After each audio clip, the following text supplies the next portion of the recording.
حضرت عبداللہ بن عمر رضی اللہ تعالی عنہ سے روایت ہے کہ خود انہوں نے اپنی بیوی کو ایسی حالات میں کہ اس کی ناپاکی کے ایام جاری تھے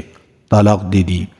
تو ان کے والد حضرت عمر رضی اللہ تعالی عنہ نے رسول اللہ صلی اللہ علیہ وآلہ وسلم سے اس کا ذکر کیا۔ آپ صلی اللہ علیہ وآلہ وسلم نے اس پر بہت سخت برہمی اور ناراضی کا اظہار فرمایا اور حکم دیا کہ عبداللہ ابن عمر کو چاہیے کہ وہ اس طلاق سے رجعت کر لے اور بیوی کو اپنے پاس اپنے نکاح میں رکھے یہاں تک کہ ناپاکی کے ایام ختم ہو کر طہر یعنی پاکی کے ایام آ جائے، اور پھر اس طہر کی مدت ختم ہو کر دوبارہ ناپاکی کے ایام آ جائے، اور اس کے بعد وہ پھر طہر کی حالات میں آ جائے۔ تو اس حالات میں اگر وہ طلاق ہی دینا نامناسب ہے تو اس طہر میں اس سے صحبت کیے بغیر اس کو طلاق دے دے۔ آپ صلی اللہ علیہ وآلہ وسلم نے ارشاد فرمایا، یہی وہ عدت ہے جس کے بارے میں قرآن مجید میں حکم دیا گیا ہے، فَاتَّلِقُوهُنَّ لَعِدَّتِهِنَّ۔ اس حدیث سے معلوم ہوا کہ عورت کو حالاتی حیض میں طلاق دینا ناجائز اور سخت گناہ کی بات ہے،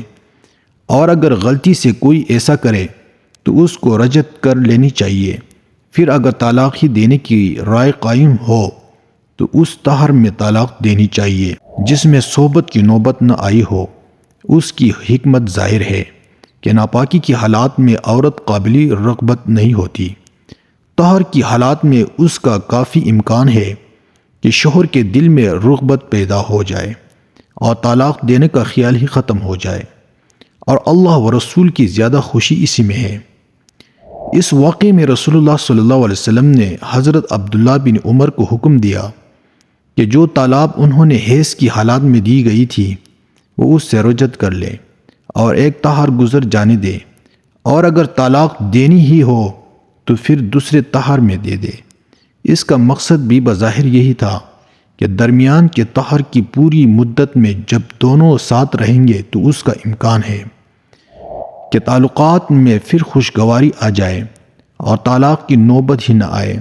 لیکن اگر ایسا نہ ہو اور طلاق دینے ہی کا فیصلہ ہو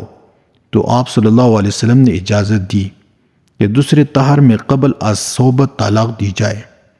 قبل از صحبت کی پابندی لگانے کا مقصد بھی یہی ہے کہ جب ناپاکی کے ایام ختم ہوتے ہیں تو فطری طور پر صحبت کی رغبت ہوتی ہے، اس طرح یہ پابندی بھی طلاق دینے میں رکاوٹ کا سبب بن سکتی ہے۔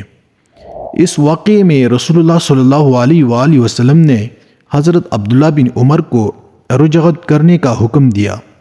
اس سے معلوم ہوا کہ عورت کو حیض کے ایام طلاق دینا اگرچہ ناجائز اور سخت گناہ کی بات ہے، لیکن یہ طلاق واقع ہو جاتی ہے۔ اگر طلاق نہ ہوئی ہوتی تو رجعت کی ضرورت ہی نہ ہوتی، اور آن حضرت صلی اللہ علیہ وسلم رجعت کا حکم دینے کی بجائے یہ فرماتے کہ طلاق واقع ہی نہیں ہوئی۔